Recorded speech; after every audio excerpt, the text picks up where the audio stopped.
President Faust, my fellow honorands, Carl, that was so beautiful, thank you so much, and James Rothenberg, Stephanie Wilson, Harvard faculty, with a special bow to my friend, Dr. Henry Louis Gates.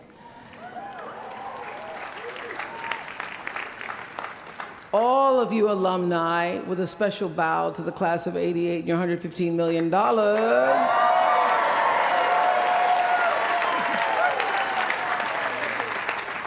And to you, members of the Harvard class of 2013, hello.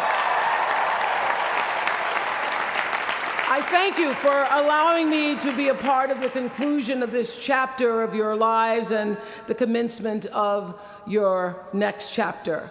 To say that I'm honored doesn't even begin to quantify the depth of gratitude that really accompanies an honorary doctorate from Harvard. Not too many little girls from rural Mississippi have made it all the way here to Cambridge, and I can tell you that I consider today, as I sat on the stage this morning, getting teary for you all and then teary for myself, I consider today a defining milestone in a very long and a blessed journey. My one hope today is that I can be a source of some inspiration. I'm going to address my remarks to anybody who's ever felt inferior or felt disadvantaged, felt screwed by life. This is a speech for the quad.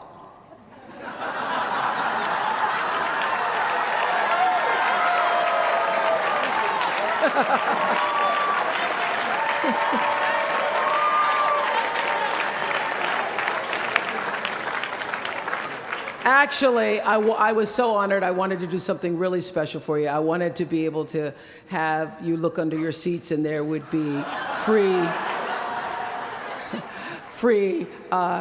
master and doctor degrees. But I see you got that covered already. I will be honest with you. I felt a lot of pressure over the past few weeks to come up with something that I could share with you that you hadn't heard before, because after all, y'all went to Harvard, I did not. But then I realized that you don't have to necessarily go to Harvard to have a driven, obsessive, type A personality, but it helps. And while I may not have graduated from here, I admit that my personality is about as Harvard as they come. You know, my television career began unexpectedly. As you heard this morning, I was in the Miss Fire Prevention contest. That was when I was 16 years old in Nashville, Tennessee, and you had the requirement of having to have red hair in order to win up until the year that I entered. So they were doing the question and answer period, because I knew I wasn't going to win in the swimsuit competition. So during the question and answer period, the question came, "Why, young lady, what would you like to be when you grow up?" And by the time they got to me, all the good answers were gone. So I had seen Barbara Walters on the Today Show that morning, so I answered, "I would like to be a journalist. I would like to tell other people's stories in a way that makes a difference in their lives and the world." And as those words were coming out of my mouth, I went, "Whoa, this is pretty good. I would like to be a journalist. I want to make a difference." Well, I was on television by the time I was 19 years old. And in 1986, I launched my own television show with a relentless determination to succeed. At first, I was nervous about the competition, and then I became my own competition, raising the bar every year, pushing myself as hard as I knew. Sound familiar to anybody here? Eventually, we did make it to the top, and we stayed there for 25 years. The Oprah Winfrey Show was #1 in our time slot for 21 years, and I have to tell you, I became pretty comfortable with that level of success. But a few years ago, I decided, as you will at some point, that it was time to recalculate, find new territory, break new ground.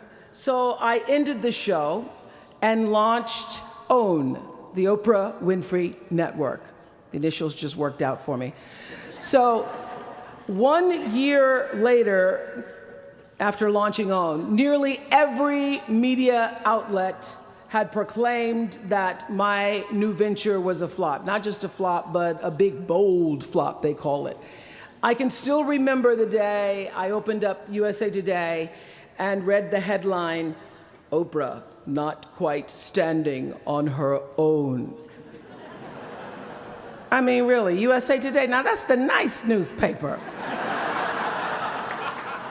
It really was, this time last year, the worst period in my professional life.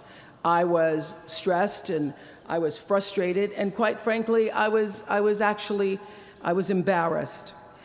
It was right around that time that President Faust called and asked me to speak here, and I thought, you want me to speak to Harvard graduates? What could I possibly say to Harvard graduates, some of the most successful graduates in the world, in the very moment when I had stopped succeeding?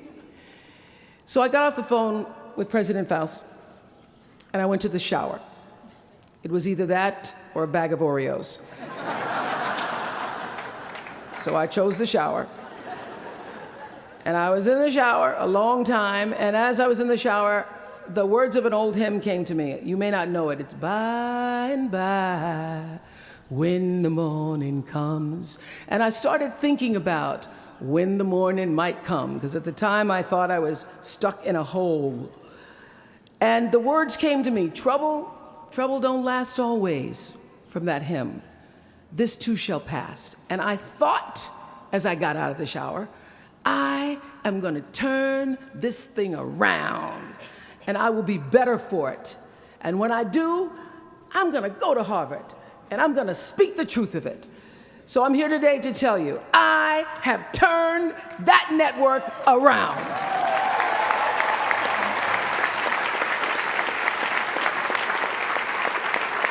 So, and when you're down in the hole, when that moment comes, it's really okay to feel bad for a little while. Give yourself time to mourn what you think you may have lost. But then, here's the key. Learn from every mistake, because every experience, encounter, and particularly your mistakes, are there to teach you and force you into being more of who you are. And then figure out what is the next right move.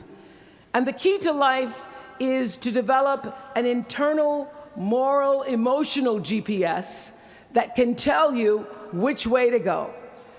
Because now and forevermore, when you Google yourself, your search results will read, Harvard 2013. And in a very competitive world, that really is a calling card, because I can tell you, as one who employs a lot of people, when I see Harvard, I sit up a little straighter and say, where is he or she? Bring them in.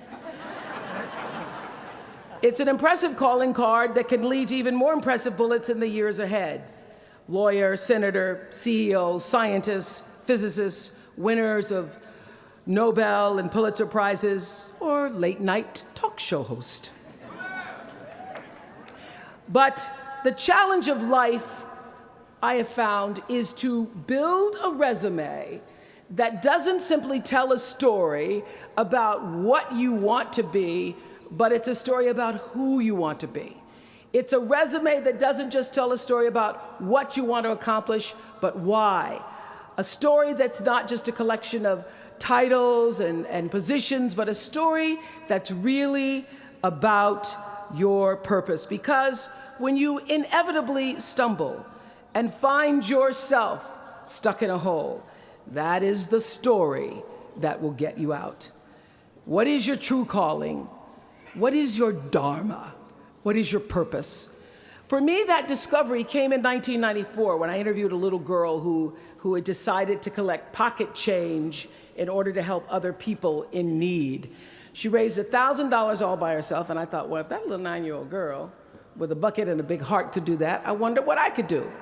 So I asked for our viewers to take up their own change collection. And in 1 month, just from pennies and nickels and dimes, we raised more than $3 million that we used to send one student from every state in the United States to college. That was the beginning of the Angel Network. And so what I did was I simply asked our viewers, do what you can wherever you are, from wherever you sit in life. Give me your time or your talent, your money if you have it, and they did. Extend yourself in kindness to other human beings wherever you can. And together we built 55 schools in 12 different countries and restored nearly 300 homes that were devastated by Hurricanes Rita and Katrina. So the Angel Network, I've been on the air for a long time, but it was the Angel Network that actually focused my internal GPS. It helped me to decide that I wasn't just going to be on TV every day, but that the goal of my shows, my interviews, my business, my philanthropy, all of it, whatever ventures I might pursue, would be to make clear that what unites us is ultimately far more redeeming and compelling than anything that separates me. Because what had become clear to me, and I want you to know, it isn't always clear in the beginning, because as I said, I'd been on television since I was 19 years old. But around 94, I got really clear. So don't expect the clarity to come all at once, to know your purpose right away. But what became clear to me was that I was here on earth to use television and not be used by it, to use television to illuminate the transcendent power of our better angels. So this Angel Network, it didn't just change the lives of those who were helped, but the lives of those who also did the helping. It reminded us that no matter who we are, or what we look like, or what we may believe, it is both possible and, more importantly, it becomes powerful to come together in common purpose and common effort. I saw something on the Bill Maher show recently that so reminded me of this point. It was an interview with David and Francine Wheeler. They lost their 7-year-old son, Ben, in the Sandy Hook tragedy. And even though gun safety legislation to strengthen background checks had just been voted down in Congress at the time that they were doing this interview, they talked about how they refused to be discouraged. Francine said this. She said, "Our hearts are broken, but our spirits are not. I'm going to tell them what it's like to find a conversation about change that is love, and I'm going to do that without fighting them." And then her husband David added this: "You simply cannot demonize or vilify someone who doesn't agree with you, because the minute you do that, your discussion is over, and we cannot do that any longer. The problem is too enormous. There has to be some way that this darkness can be banished with light." In our political system and in the media, we often see the reflection of a country that is polarized, that is paralyzed, and is self-interested. And yet, I know you know the truth. We all know that we are better than the cynicism and the pessimism that is regurgitated throughout Washington and the 24-hour cable news cycle. Not my channel, by the way. We understand that the vast majority of people in this country believe in stronger background checks because they realize that we can uphold the Second Amendment and also reduce the violence that is robbing us of our children. They don't have to be incompatible.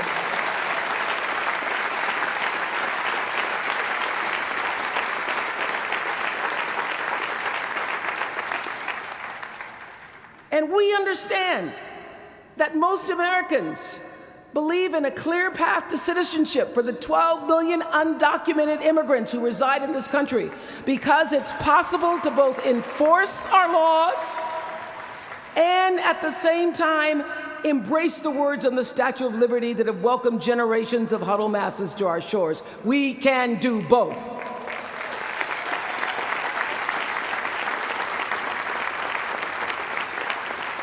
And we understand, I know you do because you went to Harvard, that people from both parties and no party believe that indigent mothers and families should have access to healthy food and a roof over their heads and a strong public education.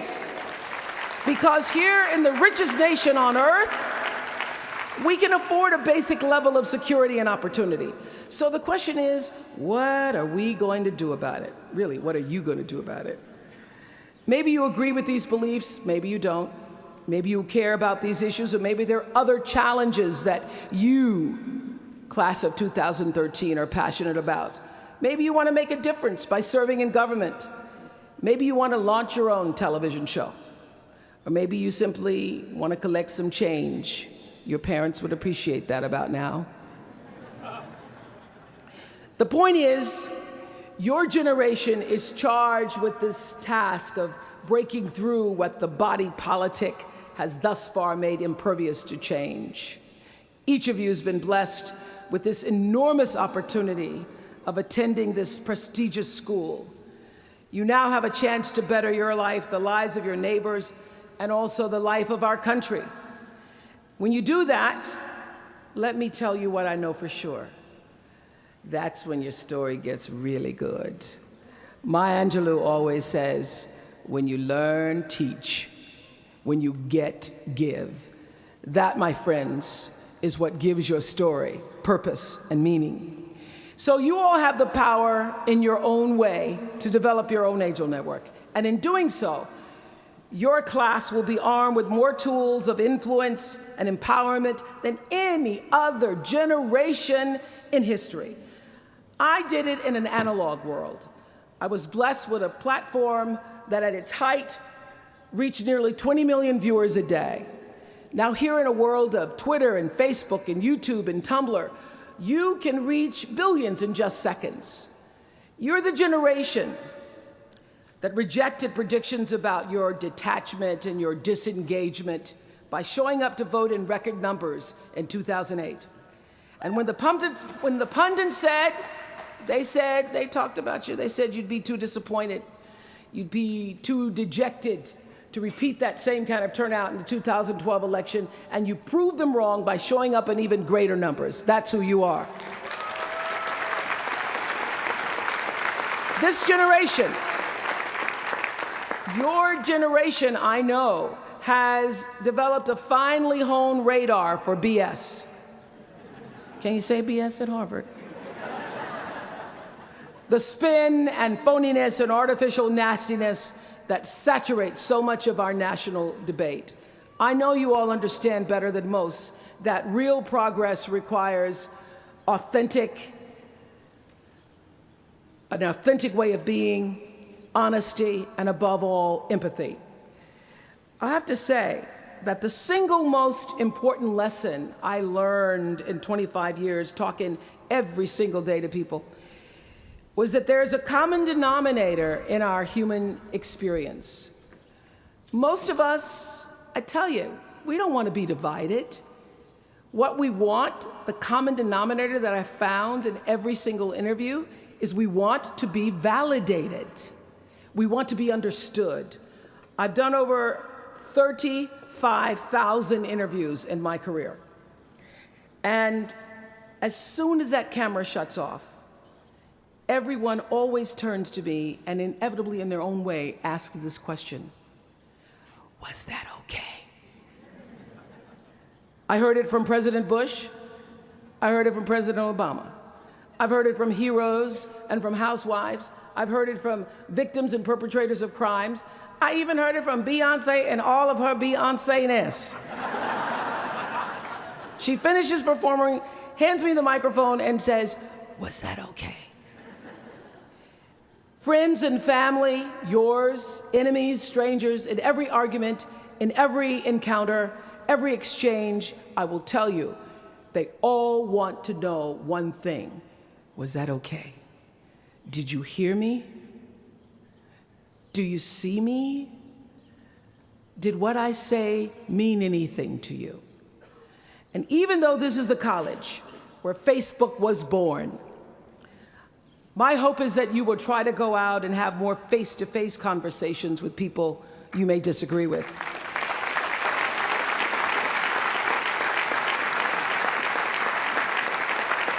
That you'll have the courage to look them in the eye and hear their point of view, and help make sure that the speed and distance and anonymity of our world doesn't cause us to lose our ability to stand in somebody else's shoes and recognize all that we share as a people. This is imperative for you as an individual and for our success as a nation.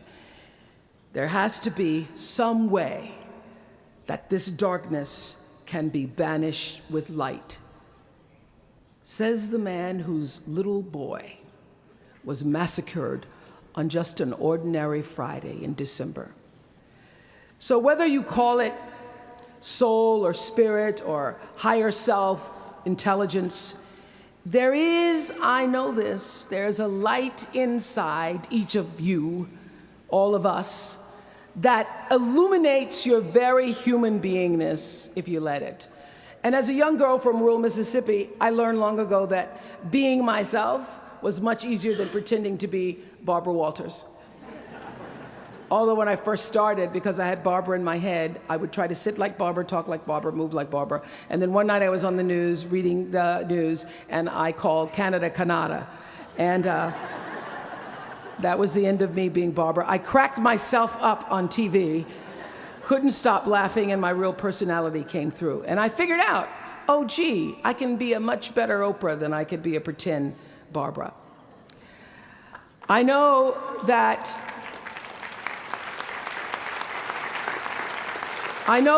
you all might have a little anxiety now and hesitation about leaving the comfort of college and putting those Harvard credentials to the test. But no matter what challenges or setbacks or disappointments you may encounter along the way, you will find true success and happiness if you have only one goal. There really is only one, and that is this: to fulfill the highest, most truthful expression of yourself as a human being. You want to max out your humanity by using your energy to lift yourself up, your family, and the people around you. Theologian Howard Thurman said it best. He said, "Don't ask yourself what the world needs. Ask yourself what makes you come alive, and then go do that. Because what the world needs is people who have come alive." The world needs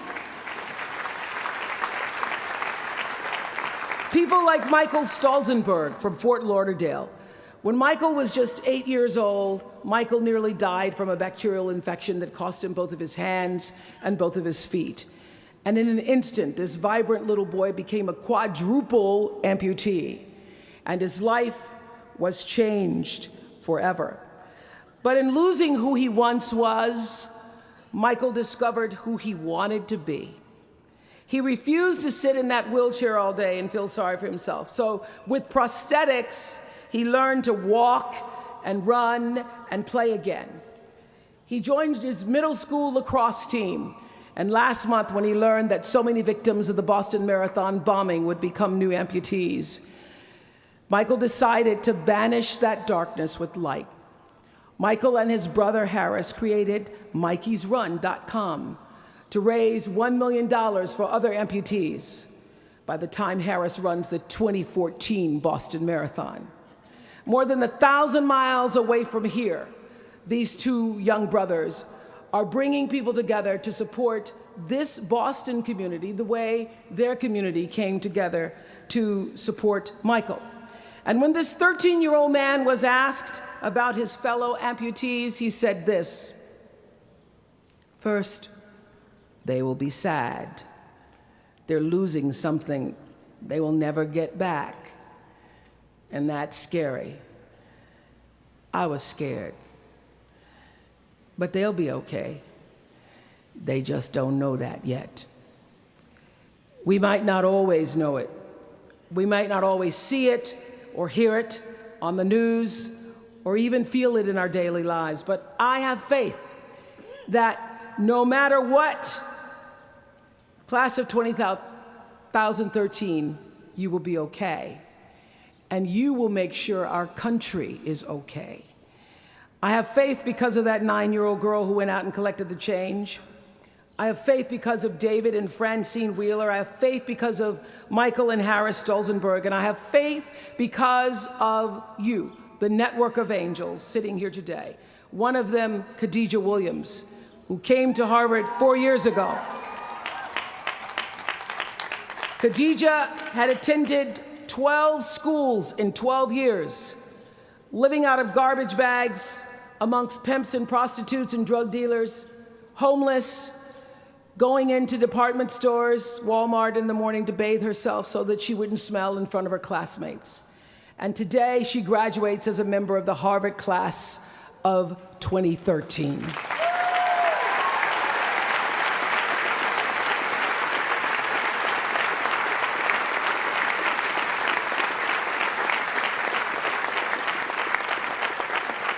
From time to time, you may stumble, fall. You will for sure count on this.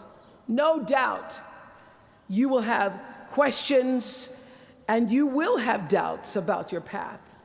But I know this, if you're willing to listen, to be guided by that still small voice that is the GPS within yourself, to find out what makes you come alive, you will be more than okay. You will be happy, you will be successful, and you will make a difference in the world. Congratulations, class of 2013. Congratulations to your family and friends.